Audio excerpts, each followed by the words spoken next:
del Día del Libro, en la víspera de uno de los días más bonitos para nosotros que vivimos aquí en la librería y en el mundo.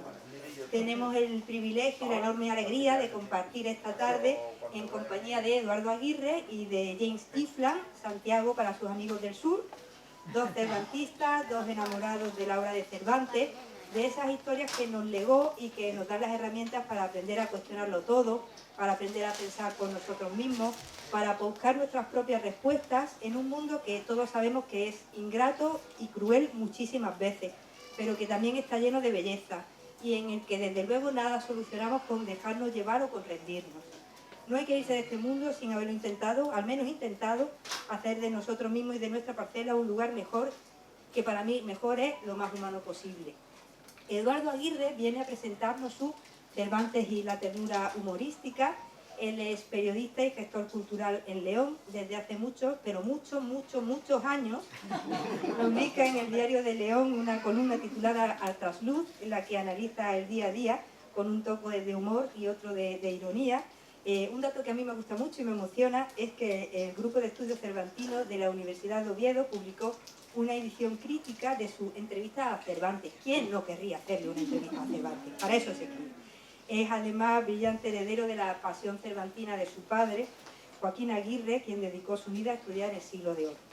Le acompaña en la presentación Santiago, quien ya nos visitó el año pasado para presentarnos sus usos y abusos, lo tenéis ahí también. Recientemente jubilado, que no se nota nada, fue profesor emérito, licenciado por la Universidad de Brown, especialista en Cervantes, en el siglo de oro, y atentos, es el promotor de un proyecto que solo da alegría, las Peñas Quijotescas. Peñas que nacen con la idea de dar a conocer el texto íntegro de Cervantes a través de la lectura común. En este país que le dio nacer y que es tal vez uno de los que menos le lee, o sea que es muy necesario. En octubre empezó a andar la Peña en Frigiliana y a primero de año lo hizo aquí, en la librería, la Peña Quijote Vive. Ayer nos reunimos y yo seguro gozo, una tarde increíble. Como sabéis, aquí el yelmo de Mambrino nos protege, nos guía. Sabéis que el Quijote y Cervantes son piedra angular de la librería y hoy con Eduardo y Santiago vamos a conocerlos a ambos un poquito mejor. Quijote Vive, os dejamos con ellos. Mil gracias a todos otra vez por venir. Mil gracias, Eduardo, por recorrerte media España para estar aquí hoy con nosotros. Y mil gracias, Santiago, Bueno, por cierto, tenemos el vasillalmo aquí. Si quieren tirarnos cosas, intercambiamos el vasillalmo. Bueno. Primero, quisiera que nos contaras un poco sobre el comienzo de tu, no sé si llamarla obsesión por el Quijote o amor profundo por el Quijote. ¿Cómo comenzó tu relación con esta figura y, en principio, esta obra en particular? Sí, ¿se me oye? No, creo que ya. Bien, bueno, obsesión. Bueno, se me acaba de ocurrir la palabra obsesión. Bien, porque digamos amor por el Quijote. Si te parece. Sí. Obsesión es el de psicosis, el Norman Bates. Dejémoslo en amor. Yo obsesión solo por mi mujer. Fuera de eso, vamos a ver. Mira, me viene de mi padre. Mi padre era cervantista, pero en vida de mi padre, yo no me interesé por el Quijote. No por desdén hacia él, sino simplemente porque no me tocó. Mi padre falleció. La última conversación que tuve con él fue sobre Cervantes, pero yo no sabía que nos estábamos despidiendo. Un mes después iba a fallecer. Y mi interés por Cervantes tiene un toque de supervivencia, vamos a decirlo así, porque yo era gestor cultural y entró la crisis económica que se llevó por delante pues la gran parte de lo que era la actividad cultural que tenía que ver con instituciones públicas, con entrada, con dinero, esas cosas, ¿no? Entonces a mí se me ocurrió qué es lo que podía hacer que fuese más económico. Entonces se me ocurrió entrevistar a Cervantes sobre un escenario, puesto que yo era periodista. Y ahí entré a estudiar. Paralelamente, por supuesto, había un homenaje de amor a mi padre en esa actividad. Eso que en principio podía parecer un disparate, que era entrevistar a Cervantes, y sobre todo yo ahí iba a hacer de mí mismo, pensé que eso, chupado, hacer de ti mismo, no. Porque tuve que aprender a modular mi voz, a interpretarme a mí mismo. Y no conocía actores, conocía una actriz que era mexicana, que era profesora de dicción, y yo le pregunté, oye, tú podrías hacerme un Cervantes, pero no un Cervantes mujer, sino tú, disfrazada de Cervantes. Ella me dijo que sí. Esa actividad tuvo éxito, es decir, tuvo éxito en la crisis, vamos a decirlo así, que me ayudó a sobrellevarla, la crisis económica, y a partir de ahí empecé con mis estudios del humor cervantino, y aquí me tenéis. Bueno, justamente como estamos presentando el libro, cuéntanos un poco sobre la génesis de esta obra. O sea, ¿en qué momento se te ocurrió centrarte en este tema y, en fin, lo que fue el proceso de evolución del libro? Vamos a ver. Cuando yo entro en Cervantes, yo soy consciente de que Cervantes es no un mundo, sino un cosmos en el que hay muchas puertas posibles por las que entrar. Pero yo intuí que debía entrar por la puerta que yo tenía algo en la que aportar, que era el humor. Me diréis, ¿por qué el humor? ¿Eres humorista? Bueno, yo llevo 40 años escribiendo, casi 40 años, va a hacer este año, una columna en Diario de León, 2 columnas a la semana, en la que siempre he intentado analizar la realidad, no solamente la realidad política, la realidad con un toque de humor. Entonces, yo pienso que tenía unas lecciones, unas intuiciones acerca del humor, y que la lectura de Madura del Quijote, yo vi ese humor, esa ternura humorística que lo diferenciaba de otros tipos de humor que yo conocía. Entonces, a través de ahí entré, a través de mi visión del humor. ¿Hace cuánto más o menos empezaste a escribir el libro?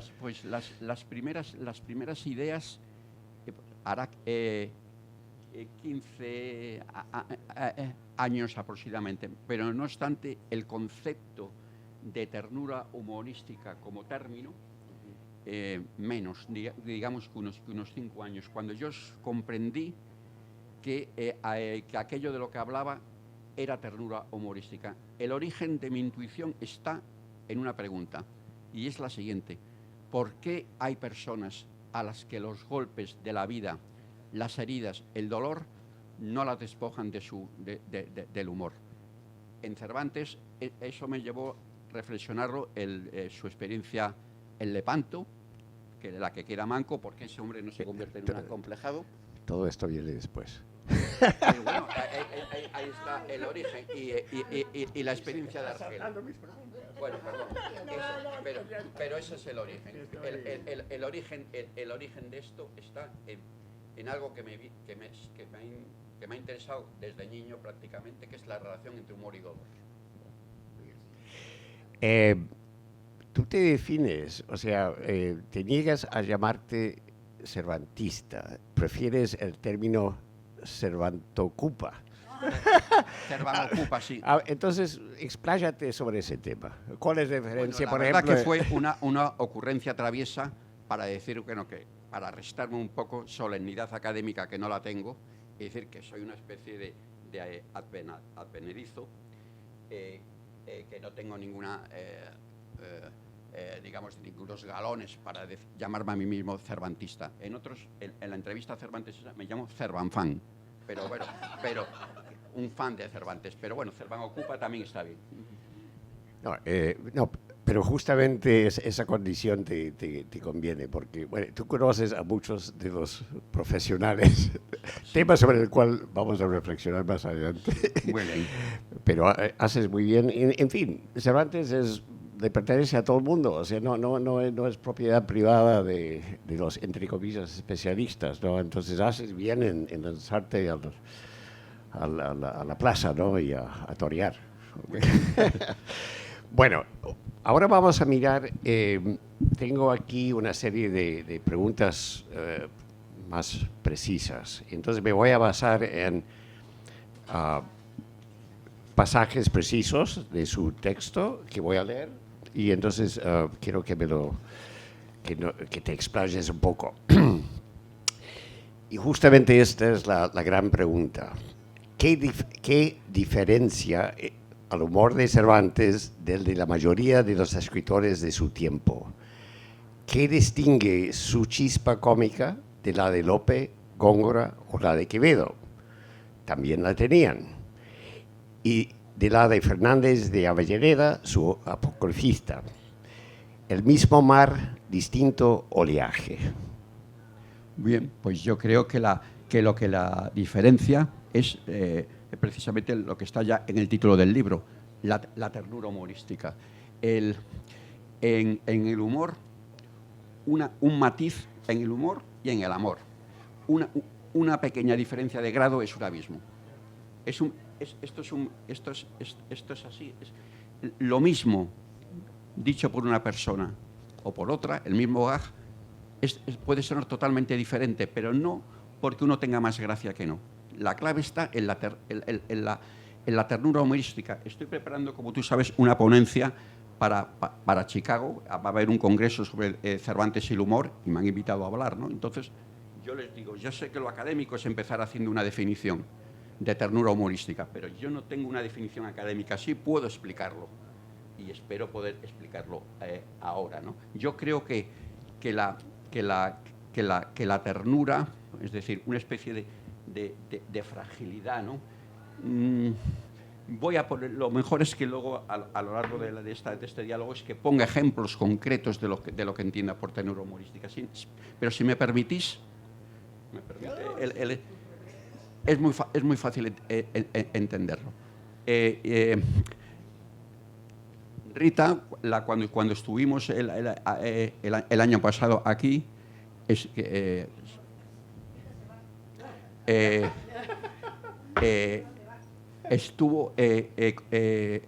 estaba hablándonos explicándonos quién era su padre, ternura humorística. Con la gracia que lo contó, con la admiración, ternura humorística. En Cervantes sería humor más compasión, humor más fragilidad. Es más fácil entenderlo aplicándolo a personas, diciendo, sí, lo entiendo. Fulano, mengano, fulana suena mal, pero bueno, entenderme. La ternura humorística es lo entrañable, ¿no? Y no es el humor calculado, porque el humor tiene mucho de mecanismo, ¿no? de mecanismo de relojería. Es chispa que sale genuina, ¿no? Sí, justamente aquí en esta lista, por mis pecados, soy quevedista también. Sí. Otro de los grandes sí. del humor. Sí. Y como señalas muy bien y como todo el mundo sabe, hay un mundo de diferencia entre estos dos. Yo me siento un poco esquizofrénico porque me encanta Cervantes, pero me encanta Quevedo y desgraciadamente en términos de mi carácter simpatizo más con Quevedo que con Cervantes. Es mi lado, es un lado malo que tú no tienes, creo. Entonces, pero justamente esa crueldad enorme del humor de Quevedo en efecto, creo que los dos se admiraban, Pero hay, claro, hay una especie de mar entre ellos. Sí, un cosmos.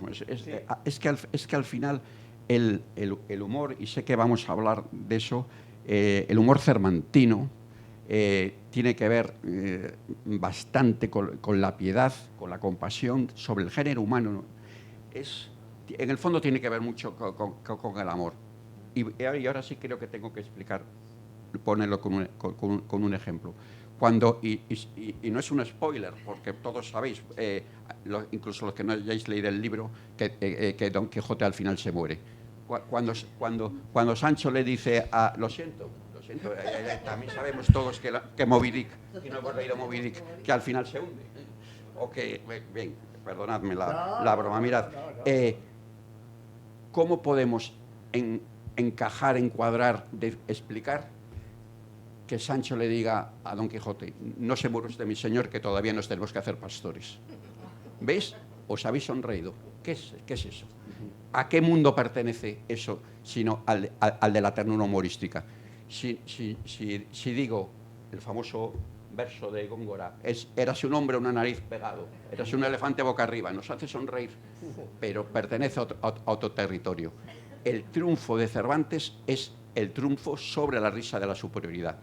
Es decir, esa risa del fuerte sobre el débil, del alto sobre el bajo, del guapo sobre el feo, del rico sobre el pobre. Eso es lo que hace, yo creo, Cervantes saltar por los aires. No quiere decir que sea el camino que va a seguir la literatura española, no, porque es el más difícil.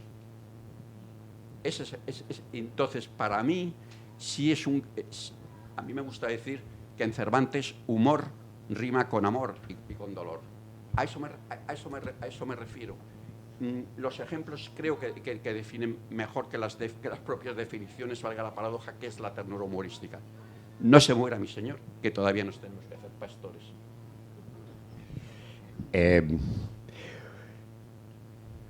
Ya acabas entraste en la conexión entre el sentido de humor y la vida de Cervantes. Entonces, en varios momentos, en realidad en todo el libro, enfatizas mucho la dimensión o el factor autobiográfico. Entonces voy a leer dos frasecitas.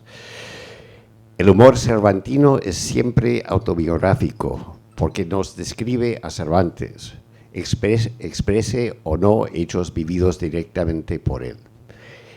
Y luego, por ejemplo, entre las experiencias, justamente empezaste a comentar lo de su experiencia como cautivo. El humor cervantino, no puede ser desligado del sufrimiento padecido en Argel. ¿Quieres explayarte un poco sobre este tema? Yo creo Micro. vamos a ver. La clave la da el propio Cervantes en la descripción que hace de sí mismo en las novelas ejemplares. Tiene 66 años, ¿no? Entonces él se describe como de alegres ojos. Fijaros qué misteriosa descripción. De alegres ojos son todos los niños y los jóvenes, o los adolescentes, hasta que no les ha roto el corazón con el primer amor. Todos de alegres ojos. Pero cuando un adulto, a partir de cierta edad, se autodescribe de alegres ojos, es algo muy especial, porque quiere decir que las pruebas de dolor que le ha pasado a la vida no la han destruido. Para mí, y hay una tendencia, lo sé, en nuestros amigos, los biógrafos, a restarle dolor a la experiencia de Lepanto. Aquel quedara inválido, y sobre todo a la experiencia de Argel, que para mí sí debió ser traumático y doloroso. Entonces, ese triunfo sobre la experiencia amarga, ese triunfo sobre el propio dolor que hace que no destruya su humor, para mí es la clave, porque la tendencia natural de la vida es, no voy a decir a la amargura, pero sí a la tristeza. Y cuando la tristeza no te vence, y sale el humor fortalecido. No solamente, pero en un humor cínico, porque Quevedo es un humor cínico. Quevedo es un humor brillante en el lenguaje. Sé que también tiene una poesía profunda, maravillosa, por supuesto, pero sí es el hombre al que le puede el complejo. En Quevedo tiras del hilo y salen los complejos. Sale un rencor hacia la existencia. Otra cosa es que sea un poeta maravilloso. Pero Cervantes no. Cervantes. Y esto encaja un poco para en la pregunta. Conocemos las últimas palabras que escribió antes de morir. Le han dado la extrema opción y dice, todos los escritores, yo creo que lo tenemos clavado en el despacho, las últimas palabras antes de morir escritas. Adiós, gracias. Adiós, donaires. Adiós, regocijados amigos. Que yo espero veros pronto contentos en la otra vida. Fijaros, se despide con un gag a los amigos diciendo, nos veremos pronto, adiós. Eso, ¿qué es sino ternura humorística?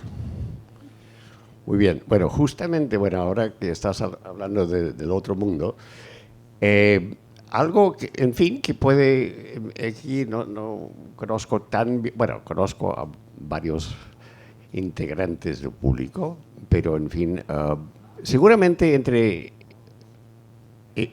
ellos o ellas, hay unos cuantos que van a reaccionar mal frente a una afirmación tuya, una convicción tuya, que tiene que ver con lo siguiente: la dimensión religiosa del sentido de humor de Cervantes. Entonces voy a leer un par de pasajes aquí para mostrar que no estoy... Para que se cabren conmigo, exacto, pero tienes para provocar, esto claro. para protegerte.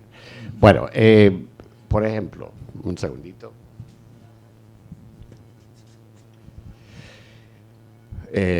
Son unas citas breves. Más allá de cuántas veces se citan en el Quijote a Dios, o a Cristo, o a la Iglesia, a la Biblia, o a los santos, es un libro católico a través, entre otros aspectos del humor cervantino. Espera un segundo.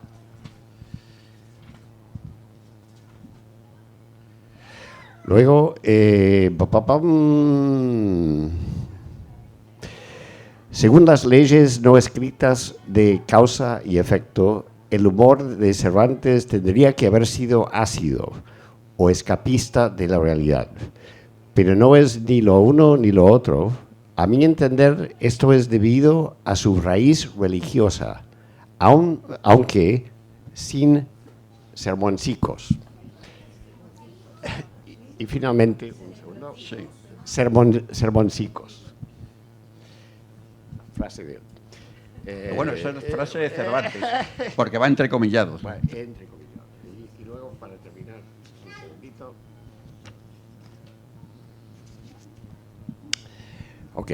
En el ámbito de los estudios académicos, la religiosidad o no del escritor sigue siendo un tema de controversia, o sea, la religiosidad de Cervantes. Aunque ya no lo es tanto su posible linaje, en el ámbito de los estudios académicos, la religiosidad o no del escritor sigue siendo un tema de controversia, aunque ya no lo es tanto su posible linaje como la sinceridad o no de las convicciones católicas expresadas en sus obras. A mi entender, el humor cervantino fue la gran manifestación de su fe. Y finalmente,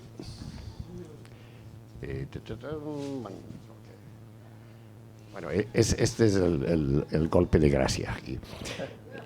Resulta evidente que conocía los debates teológicos de su tiempo, pues estos formaban parte de la conversación de las personas cultas. Pero tampoco se nos presenta, como dijo, como Sancho Dixit, un tólogo. No era un tólogo, usando el término de Sancho.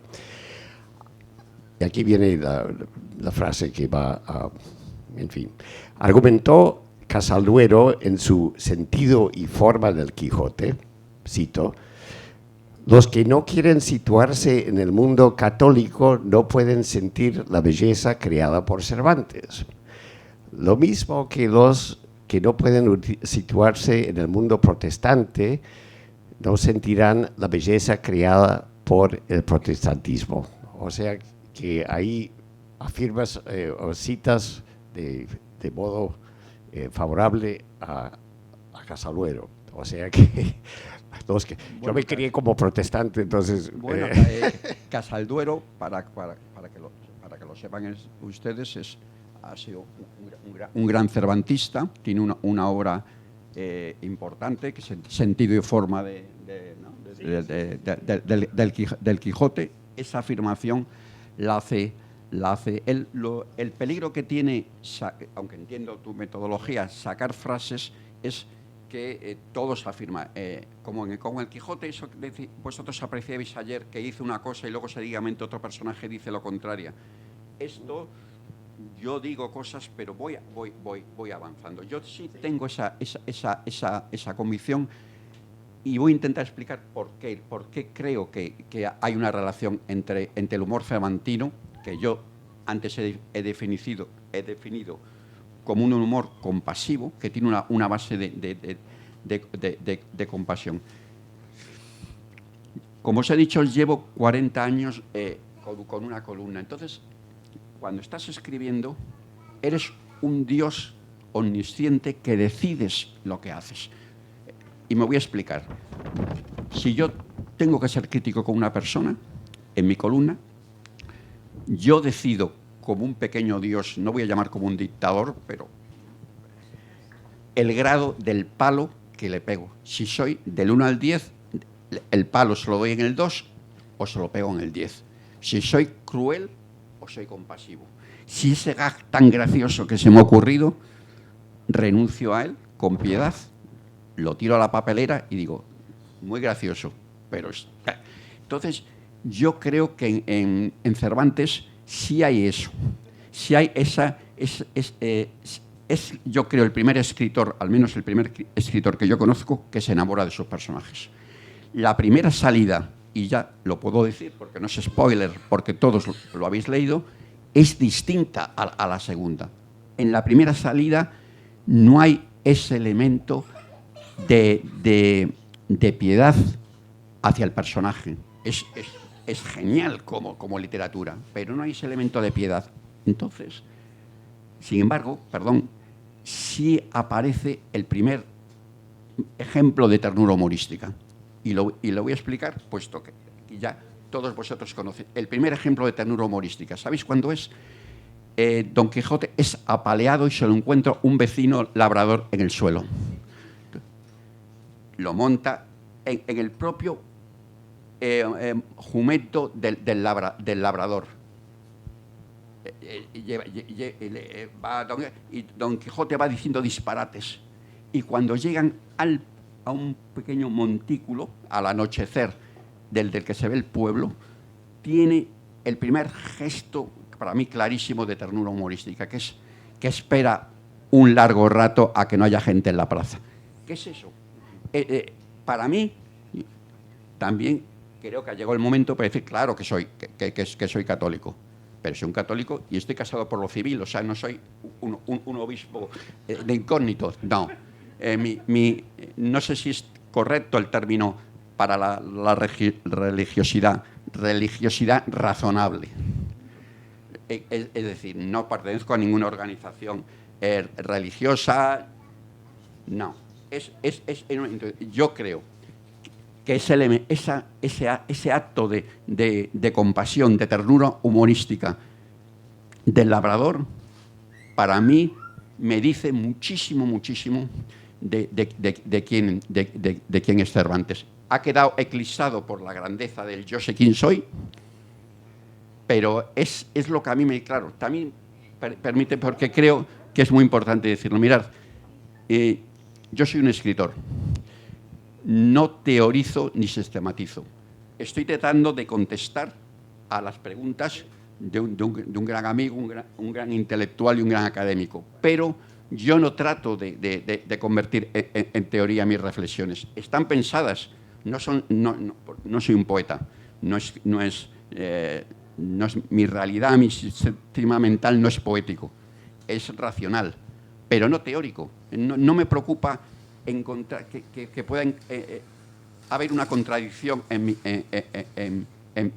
mi libro.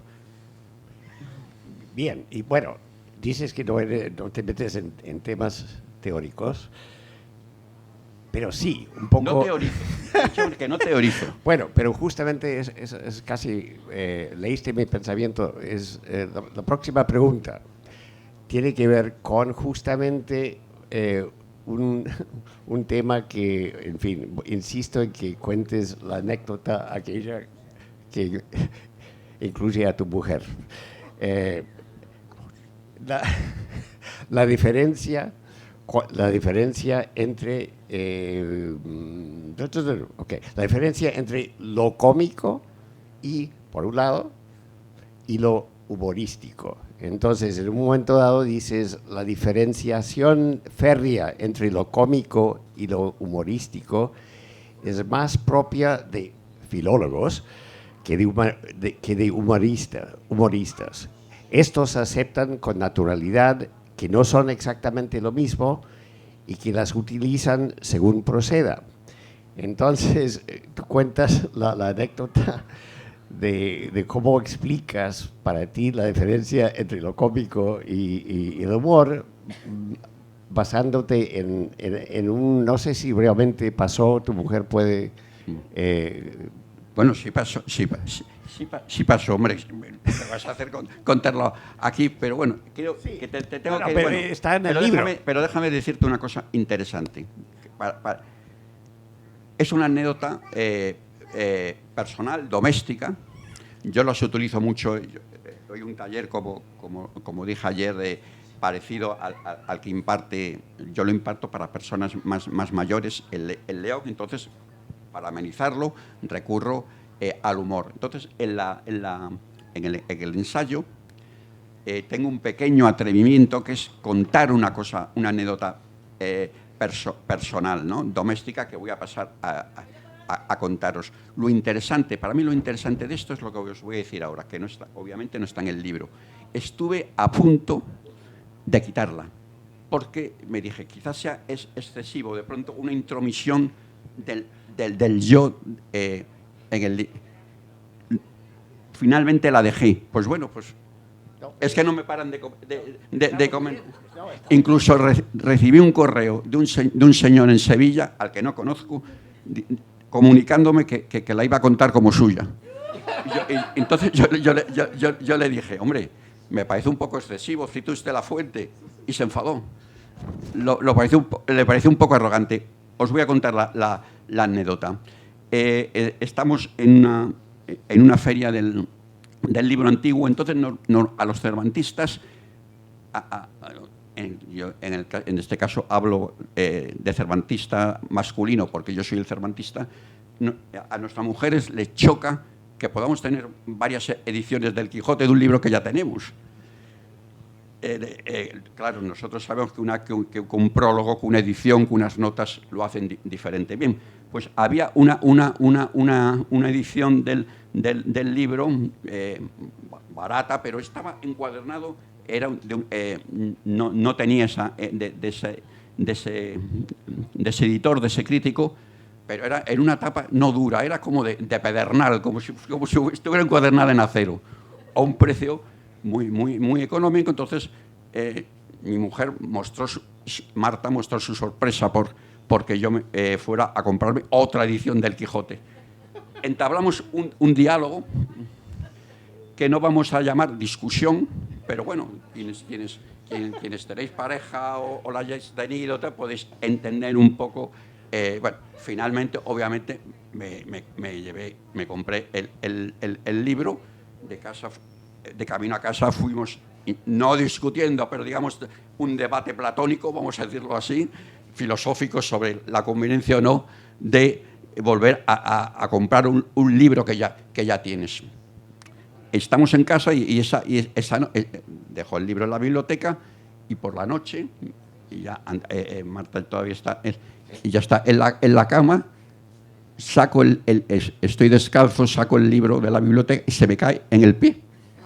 Entonces empecé a dar brincos por la casa de dolor. Marta me vio y me dijo, se rió y dijo, ¿ves? Debiste comprar una edición de bolsillo. Entonces ahí está, y luego nos reímos los dos. Eso es en un momento la ternura humorística. Y también me sirve para explicar una cosa que salió ayer también al hilo. La violencia en el Quijote es cómica. A nadie nunca se le ocurría sentir piedad o pena porque Mortadelo se cae desde un 10º piso. ¿Por qué? Porque sabemos que la siguiente viñeta va a salir. Entonces, hacer una lectura realista de la violencia del Quijote como violencia real, entonces es que Don Quijote tendría que tener 4 dentaduras, porque no para de perder dientes. Entonces, ese ejemplo doméstico a mí me sirvió. Ya os digo que estuve a punto de quitarlo. Y curiosamente es el que más me están comentando del libro. Es ternura humorística, pero porque, mirad, escribimos por amor. Y para amor. Y para darnos. Y con la esperanza, esto puede sonar un poco pedante, pero no lo es. Si tú me dijeras, Eduardo, ¿tú qué has buscado al escribir esto? Yo he buscado que alguien que tenga un mal día, al abrir el libro por cualquier página, encuentre una frase que le pueda hacer sonreír o pensar. No hay otra ambición. Muy bien. ¿Les gustó la anécdota?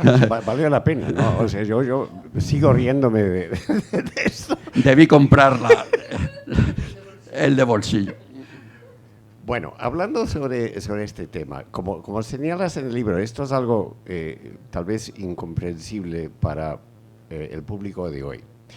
O sea, para nosotros Cervantes es el Quijote. Su fama se basa en el Quijote. Ahora, como señalas en el libro, claro, la literatura cómica en esa época y en épocas anteriores, y tal vez incluso hoy, o sea, ocupa un lugar, entre comillas, inferior en la jerarquía de las modalidades literarias. Entonces, como tú señalas, claro, él escribió La Galatea, novela pastoril, o sea, estábamos comentando lo de Marcela ayer, en fin, ella pudiera haber sido personaje de esa novela. Entonces, él escribe eso a mediados de los 80, 1585. Entonces, claro, luego desaparece como funcionario, en fin, toda esa parte aburrida, digamos, de su vida, si queremos llamarla así. Entonces, cuando entra de nuevo en el campo de la literatura, escoge justamente escribir una obra cómica. Entonces, esto en principio iba a ser el comienzo de una nueva etapa, pero justamente escoge un género, digamos, o una modalidad, entre comillas, inferior. Entonces, y como tú sabes, o sea, esto es alucinante. O sea, eso tú mencionaste el prólogo de su última novela, que es Persiles y Sigismunda, que ahora nadie, excepto gente como yo, en seminarios graduados, nadie lee esa obra. Gozó de una gran popularidad. De hecho, se vendió más el Persiles que el Quijote. Ahora únicamente obra para entonces, claro, ¿por qué está literalmente en el lecho de la muerte tratando de terminar ese libro porque pensaba que ahí iba a iba a ser la fuente de su fama en el futuro. Entonces, y está, creo, angustiado. Tiene que escribir, terminar esa, porque con el Quijote, en fin, en principio, todo el mundo se reía, pero no le confería el prestigio que en principio iba a... Esa es una paradoja que viene de muy antiguo y también nosotros lo hemos vivido. Y os voy a poner un ejemplo generacional que todos conocemos. Los grandes actores de comedia de nuestro cine, un Alfredo Landa, un López Vázquez, etcétera, etcétera, empezamos a reconocerlos como grandes actores a partir de que hicieron dramas. Recordarlo, porque tenemos edad para haber vivido eso. Anda, caramba, es verdad. Alfredo Landa, todos decíamos, un actor cómico estupendo, pero de pronto hace El Crack o hace Los Santos Inocentes y ya es otra cosa. No es otra cosa. Es un prejuicio que viene de antiguo. También quiero decir otra cosa a este respecto. El humor no se improvisa. De pronto, es impensable, absurdo pensar que de pronto Cervantes dijo, vale, voy a escribir una obra de humor. No, lo llevaba dentro. Lo tenía. Paseando esta mañana por Nerja, recibí el regalo maravilloso de encontrarme por la calle a mi amigo Óscar Morales, que está aquí, que nos conocemos desde el colegio, desde los 5 o 6 años hasta la adolescencia, que luego nos perdimos la pista. Pues bien, desde niños teníamos sentido del humor. Creo que esto es muy importante entenderlo para entender quién era Cervantes. Su humor le autorretrata. Mirad, cogemos a un buen escritor de hoy y que está vendiendo mucho y le dice a su editor, hemos hecho un estudio de marketing en el que la próxima se va a vender muchísimo el año que viene las novelas que transcurran en Ucrania. ¿Tienes algo? Y dice, bueno, pues yo estaba escribiendo una novela en el siglo XIX que transcurría en Grecia, pero creo que la puedo adaptar. Y le sale una buena novela y vende un montón. Pero nadie puede hacer una gran novela, una obra maestra del humor por encargo. El humor no se improvisa, se tiene. Entonces, la idea esa que de pronto Cervantes dice, voy a escribir una novela de humor a ver qué tal me sale. No. Y permitidme en lo que yo llamo los gag personalidad. ¿Qué son los gag personalidad? Son unos gag que no necesariamente tienen que ser los mejores, pero nos dicen mucho de qué tipo de persona es él, porque lo definen. Ayer, en el grupo de aquí, destacaron un gag personalidad, aunque ellos no lo llamaron así, pero realmente era eso. Es cuando Rocinante va hacia unas yeguas, si me lo permitís, un poco salidico, y utiliza el término trotico. ¿Veis? Podemos imaginar a Cervantes brillándole los ojos, riéndose al escribir. Acabo de publicar un artículo que se llama Reír mientras escribes. Para mí, Cervantes rió mientras escribía. Pero claro, no es la risa del hombre que le ha ido todo bien. Ahora hay una tendencia en los biógrafos de decir, bueno, no sufrió tanto, no exageremos. ¿Y usted qué pasa? ¿Tiene una máquina para decir de sufrimientos? ¿O es que creemos que a Cervantes no fue como un cuchillo en el corazón llevarse mal con su única hija? ¿O no fue un cuchillo en el corazón perder a su hermano en la guerra? Yo creo que no todo es tan complicado, que basta con mirar en nuestra propia vida, en nuestra propia experiencia de humor, de amor y dolor, para entenderlo. Trotico. No se muera mi Señor, que todavía nos tenemos que hacer pastores. Tela. Todo lo que hay en eso. Hay un mundo. O definirse, como he dicho, con 58 años, de alegres ojos. De alegres ojos. No habíamos quedado que de alegres ojos eran los niños y los jóvenes. Pero seguidamente las siguientes líneas dice, bueno, estoy un poco desdentado, ya no me sonríe como antes, pero de alegres ojos. Muy bien. Aquí aspecto de tu libro que le va a caer especialmente bien a este público. De esto hablamos anoche y cuando vi esto en tu libro dije, caray, Eduardo, en fin, ha dado en el blanco. La conexión con entre el humor cervantino y Andalucía. Voy a leer algo al respecto. Cervantes no fue andaluz de nacimiento, pero Andalucía sí contribuyó a darle forma al humor cervantino.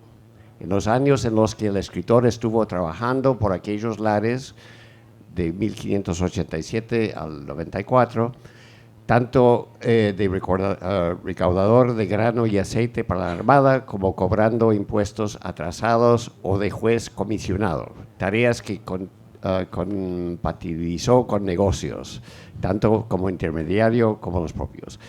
El sur continuó en Cervantes, una vez lo dejó atrás.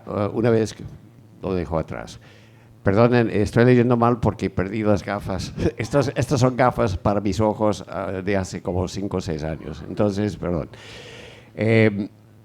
Entonces, el sur continuó en Cervantes, una vez lo dejó atrás. Y no solo porque tuviese raíces cordobesas, que es cierto, por parte de abuelo y bisabuelo. Entonces, luego sigues y haces la conexión específica con Sevilla, lugar de nacimiento de la mamá de nuestro amigo aquí. Y yo creo que sí, hay una dimensión andaluza en ese sentido de humor. Entonces, sí. Vamos a ver. Antes os he dicho que yo creo que el humor no se improvisa. No quiero decir que nazcas con él. No es tan simple como eso. Pero sí creo que hay familias que tienen la impronta del humor. Y las familias andaluzas, mi madre era sevillana, lo hay. Hay culturas que son propensas a un tipo de humor, a encontrarle la gracia a las palabras, a la situación cómica. Como os he dicho, mi amigo Óscar y yo nos fascinó el humor desde niños. Nos sabíamos los sketches típicos de memoria. Y nos hemos encontrado, podíamos llevar 40 años sin vernos y lo mismo. Yo creo que las mujeres... ¿Por qué Cervantes le da tanta importancia a las mujeres? Porque las mujeres tenían importancia en su vida. Su madre debió ser una persona extraordinaria. Tened en cuenta que el padre de Cervantes era sordo.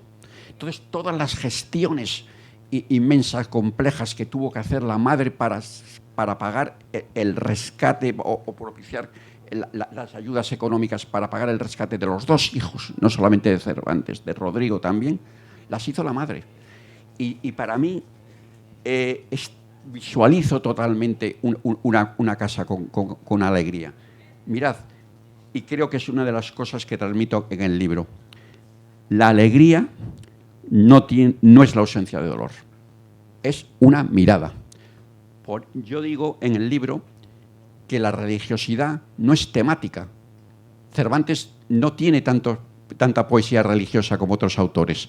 Lo que para mí me hace detectar la religiosidad es la mirada. La mirada sobre el mundo y la alegría. Y yo creo que lo que intuyo, obviamente, esto no lo puedo demostrar porque no tenemos cartas, no tenemos diarios, es que hay una impronta familiar. Y desde luego una huella de Andalucía, que son casi 20 años lo que estuvo, ¿no? Entonces yo creo que Andalucía fue una escuela de aprendizaje para él, para su humor. Estoy, habiendo pasado tanto tiempo, estoy completamente de acuerdo. Y es un tema que merece ser estudiado en profundidad, pero con sentido de humor en algún momento. Voy a ir terminando. Luego, si quieren tirarnos huevos y tomates y berenjenas. Y pepinos. Y pepinos, ok. Dices algo que me intriga y estoy semi de acuerdo contigo. En un momento dado dices, el Quijote se integró en la literatura y en la vida.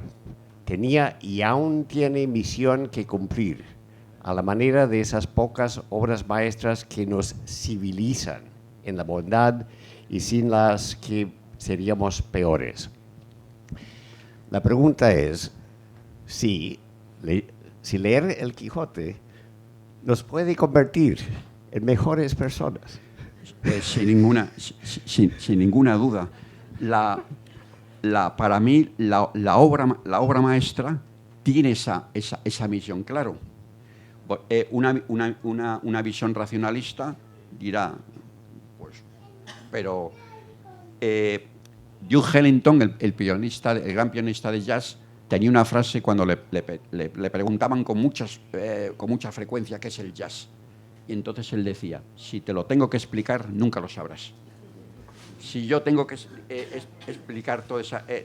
no es arrogancia, sino que hay cosas que son tan claras que lo que nos pierde es la necesidad de definirlo, de demostrarla y decir, lo entiendo, lo entiendo. Entonces, vamos, Bueno, pero no sé si te he contestado. Bueno, sí. Bueno, no hay una respuesta, o sea, sería una hipótesis. Pero creo que es una hipótesis. Vamos a ver. Me quiero mojar un poco más.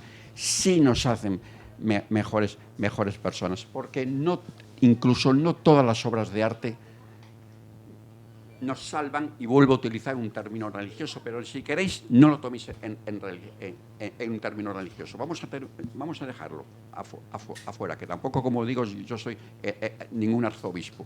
Vamos a hablar en términos humanos. Hay obras que nos salvan en el sentido de que nos han ayudado a resistir los golpes de la vida, que nos han hecho mejores. No todas las obras de arte tienen ese don. El cine de John Ford, por ejemplo, lo tiene. Lo tiene. Tú ves El americano tranquilo o El hombre que mató a Liberty Balance, y es otra cosa. No quiere decir que debajo de eso esté el abismo, no. Pero igual con la música pasa igual.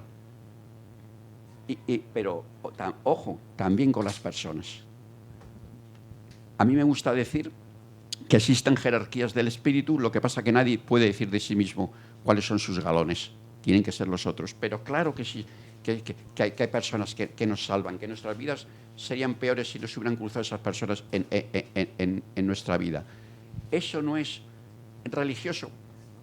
A mí me da igual. Es que realmente, como digo, para mí la religión no es tema. No es tema. Una obra puede ser religiosa y no hablar ni de santos, ni de dioses, ni nada. Es ser religioso en cuanto a mí me hace bueno. ¿Qué pasa? Que yo sí tengo la mirada religiosa, pero como os digo, ni arzobispo, ni nada. Pero sí la tengo.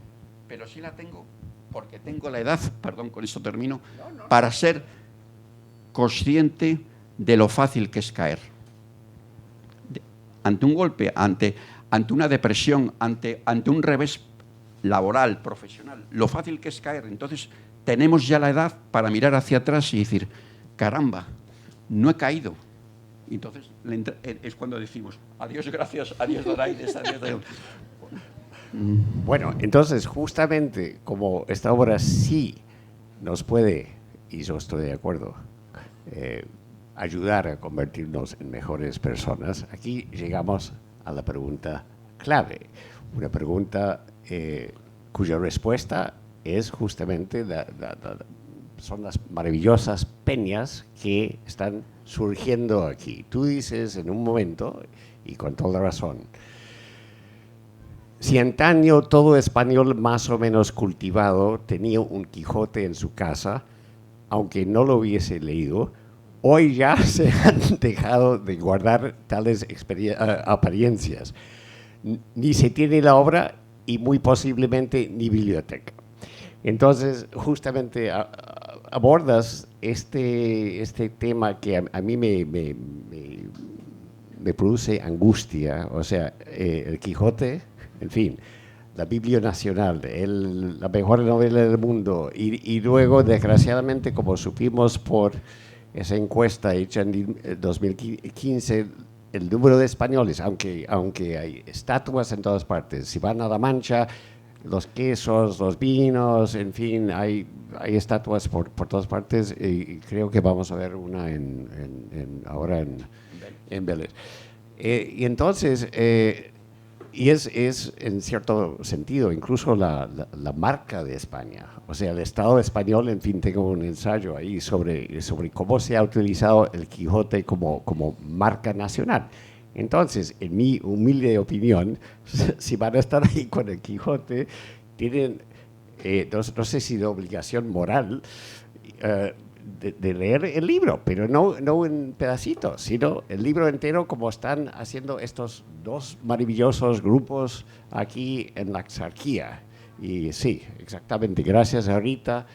Y bueno, y también Genoveva, que está ahí en la biblioteca, y mi amigo Antonio, que quería venir hoy, pero no puede. En fin, contesta esa pregunta. Bueno, pues, ¿Qué es lo que sucede? Pues sucede... A mí no me gusta hablar en términos de darwinismo, o sea, es decir, de que sobreviven los fuertes o que hay gente que es más fuerte que otra. Pero sí es cierto, como he dicho, que existen jerarquías. Entonces hay personas que intuyen dónde está el oro. A mí esa es la expresión que me... Entonces, no podemos llevar de la oreja a leer el Quijote. No podemos. De pronto te está dirigiendo a 30 personas y hay 3 que a lo mejor lo van a seguir. Es una especie de jerarquía. Antes me has preguntado por el término misión. Pues eso es la misión. Por eso todo en el fondo es misterioso y bello. Y además en la intimidad uno se acaba preguntando, ¿por qué yo? Pues que cada uno responda. ¿Por qué se entró Cervantes en mi camino? ¿Por qué yo? ¿Por qué no caí en las pruebas de dolor que me puso la vida? Pues ahí está. Entonces yo creo que a eso me refiero con los libros misión. El autor no tiene por qué tener plena percepción de que ha escrito un libro misión. Yo estoy seguro que Cervantes, por eso el prólogo de 1605 es tan magistral, supo que había escrito un libro estupendo, pero incluso ironiza sobre el futuro y tal. Pero la misión del libro sobrepasa al propio Cervantes. Que eso sea una visión religiosa mía, que entiendo que las cosas tienen misión, que todo tiene un sentido, que al final me da igual, no pretendo explicarlo todo. Lo que sí creo es felicitaros yo lo que ayer vi aquí me conmovió, porque lo encontré fabuloso. Mirad, ojalá eso se pudiera hacer, no en cada ciudad, sino en cada esquina. Pero la vida tiene una especie de jerarquías misteriosas en las que no todo está hecho para todo el mundo. Lo siento, y no estoy siendo elitista con esto. Lo digo desde la humildad y desde el amor.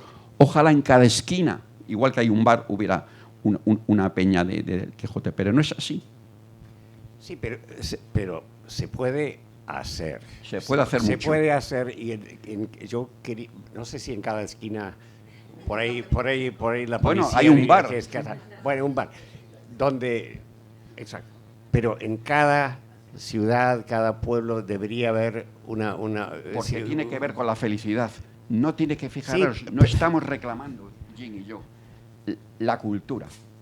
Hay muchas cosas que son culturales, sino es que se trata de la felicidad. Enlazándolo con... ¿Es que nos hace mejores? Sí.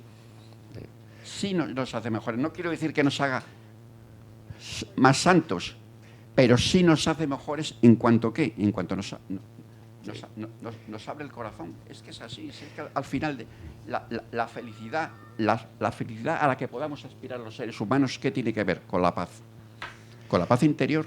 Entonces, todo aquello que nos acabe provocando paz interior y que contribuya a que las piezas de nuestro puzzle se junten y la imagen resultante que salga sea positiva, nos haga decir adiós, gracias, adiós, donaires, y despedirnos de la vida con una sonrisa y decir, fue amor mientras duró, estupendo, ¿dónde hay que firmar? Bueno, de acuerdo, yo simplemente, como te dije, Ojalá hubiera mucho gin. Fui criado como por un ingeniero.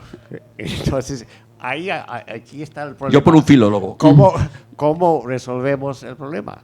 Y el problema, o sea, yo presento esta idea, ya lo he presentado varias veces ahí en La Mancha, es esto, las peñas de lectura, o sea, la lectura en grupo, la lectura paulatina, ¿cuál es la prisa? O sea, todo hoy día, en fin, está el énfasis, la obsesión por la velocidad.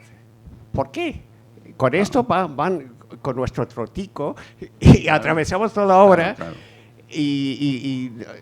Pero desgraciadamente la gente, no, qué idea maravillosa. Y bueno, necesitamos apoyo logístico. No, lo único que hace falta es un ejemplar del Quijote. Todo el mundo tiene que tener el mismo ejemplar y, en fin, hacer lo que se está haciendo aquí en Nerja y en Friliana. No tiene misterio, no requiere apoyo. Sí, tiene un misterio. Pues, sí, pero tiene que haber alguien, en este caso Rita, claro, y Eduardo, hay? No Eduardo el dueño de la librería que ha apoyado. Y las personas. Bueno, sí, las personas, pero alguien se tiene que, en fin, ponerse las pilas y organizar las cosas no es muy complicado. Bueno, y ahora sesión de preguntas y respuestas y denuncias y quejas.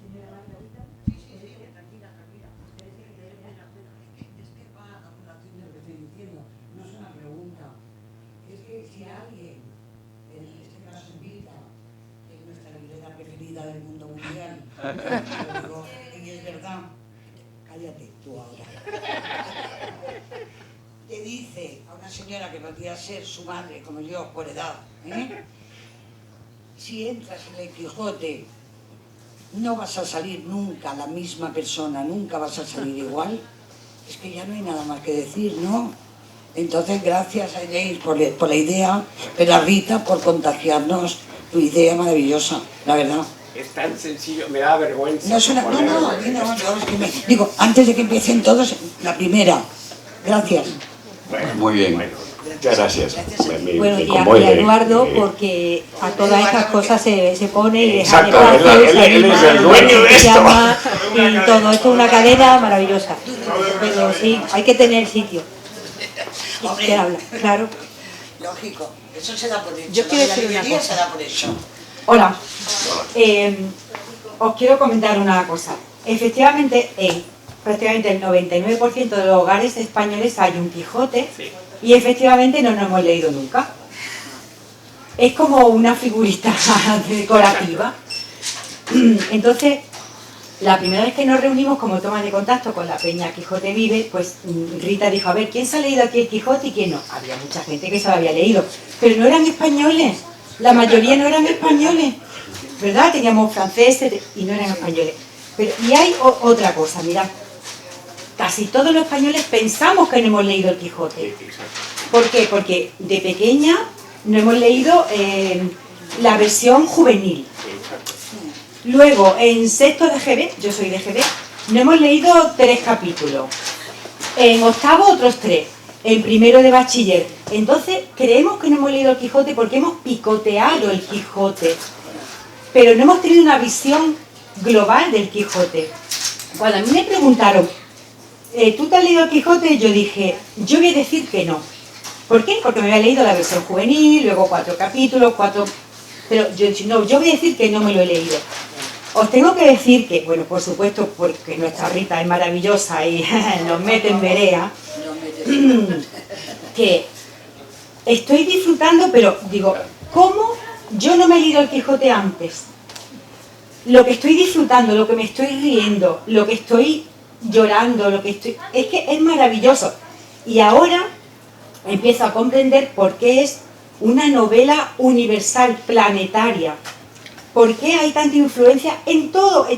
Ahora ves la influencia que ha tenido en todo. Cualquier libro que tú te leas después, es que esto estaba aquí en el Quijote.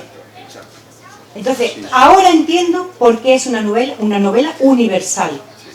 Tiene para todos, todo. Para el religioso, para la feminista, para los cómicos, para los historiadores. Es maravilloso. Y llevo 15 capítulos, chicos, ¿eh? Llevo 15 capítulos, cuando llegue el libro ya, bueno... Todavía te queda lo bueno. Efectivamente. Así que imaginaros cómo estoy ya con 15 capítulos. No voy a llorar, por favor. Con 15, ¿eh? Que... Buenísima. Cuando terminemos esto va a ser... Qué bien has contado, tía. ¿Sí? Todas Es son andaluza. Marcela. Sí, Marcela, bueno, ayer ya nos visteis con Marcela, bueno. Ya sabemos que las camisetas vienen pronto, de Hemos Manolo. recibido un mensaje hoy de Marcela. ¿Has visto? Hola. Hola. La peña de Frigiliana. Nosotros qué es. Que empezamos, nos propusieron la actividad y le pusimos un entusiasmo, incluso personas que de ninguna de las maneras, yo que soy de Frigiliana nativa, me podía imaginar que aquella persona pudiera sentir interés por el Quijote. Bueno, lo siente, o sea, lo siente. Y opina y hace pues todo lo que puede, como cada uno de nosotros.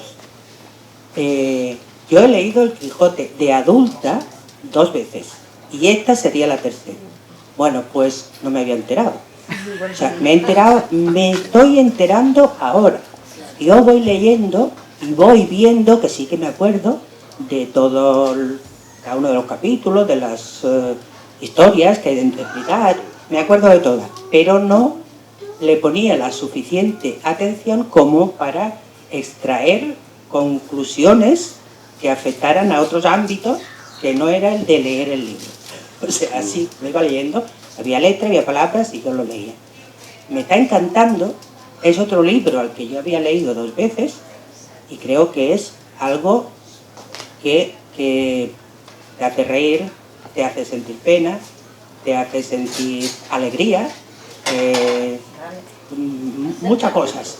Bueno, yo llegué al grupo el día que tocaba leer lo de los... el caballo de Don Quijote, no me sale el nombre. Rocinante. Llegué muy enfadada, con mucha pena, porque habían pegado a Rocinante con lo contento que iba él a buscar a la llave. A ver, ¿por qué? Si eso era una cosa buena, era algo... Y yo llegué muy enfadada. Y cuando Sancho perdió el burro, que yo no sabía dónde se había metido el burro, también llegué. ¡Ostras! ¡Ya perdió el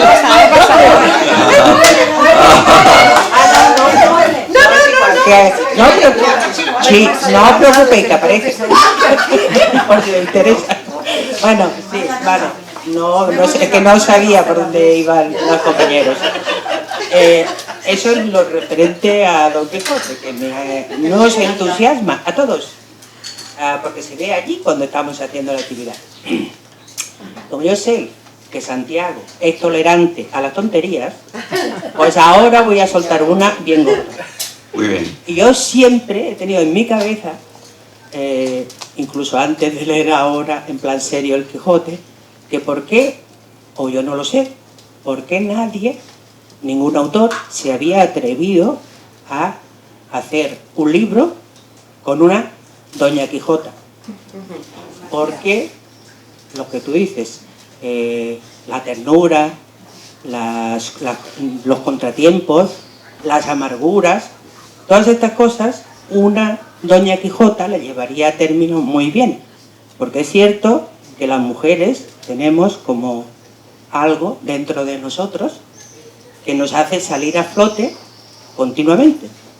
Y entonces yo siempre me he preguntado esto: ¿hay algún libro que tenga como protagonista a una Doña Quijota?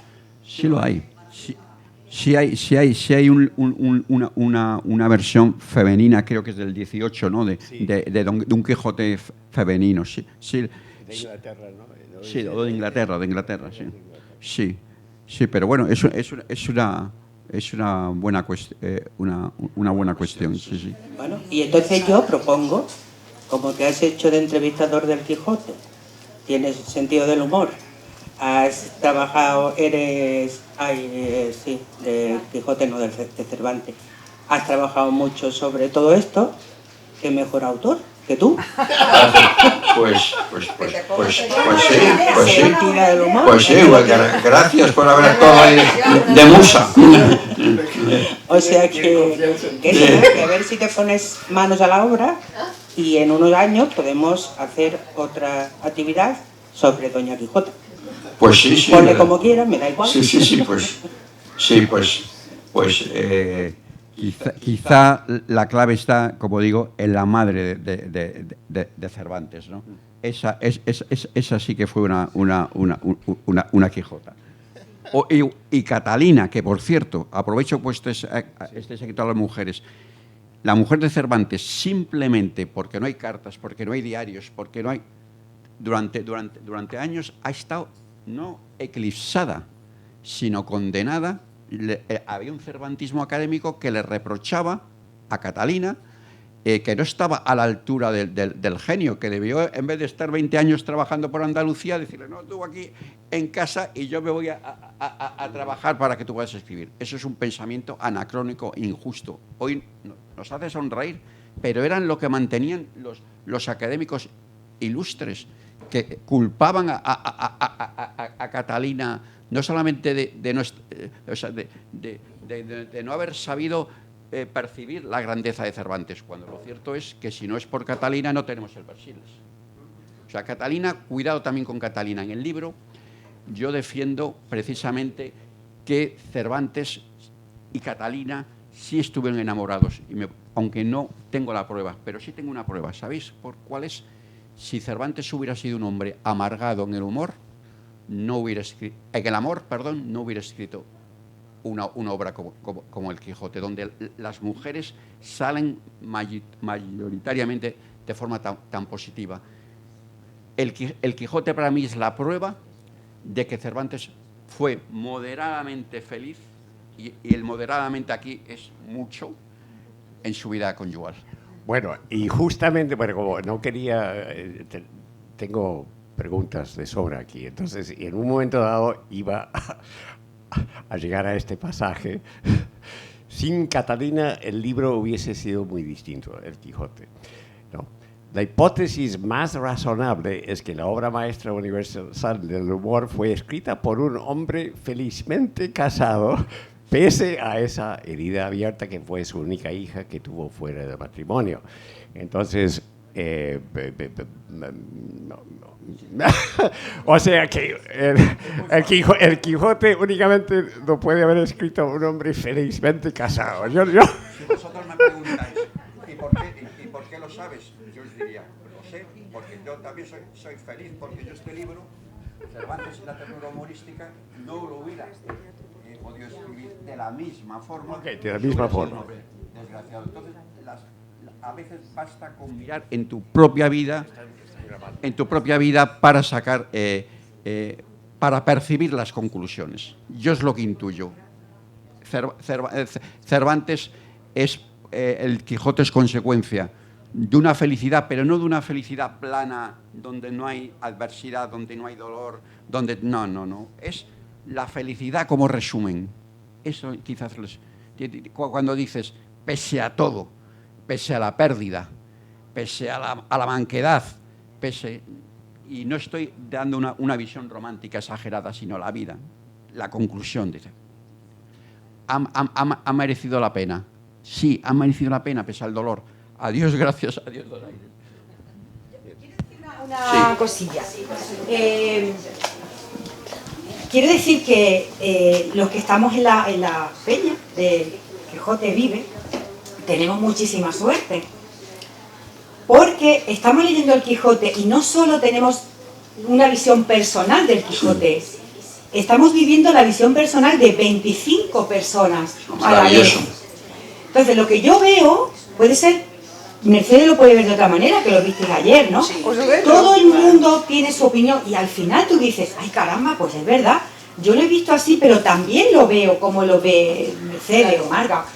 Entonces tengo muchísima suerte que yo voy a leer por primera vez el Quijote y no solo lo voy a ver bajo mis ojos, sino bajo los ojos de 30 personas más. Entonces eso es enriquecedor porque te da una visión totalmente distinta, que tal vez, como ha dicho la compañera, me lo he leído 2 veces pero no me había enterado, lo estoy leyendo ahora, me estoy enterando, pero es que a la vez tienes la visión de todos tus compañeros y tus compañeras.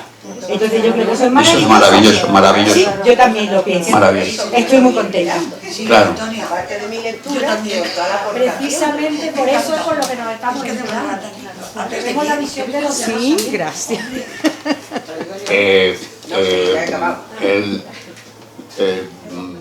Rita y Eduardo, el dueño de este... Exacto, entonces yo me pregunto hasta Ya, cuándo, yo creo. si vamos a... Pero sí, bueno, sí, Muy bien. si quieren. Entonces, bueno, mil gracias por haber venido y espero que haya valido la pena y, en fin. Bueno. Muchas gracias, gracias.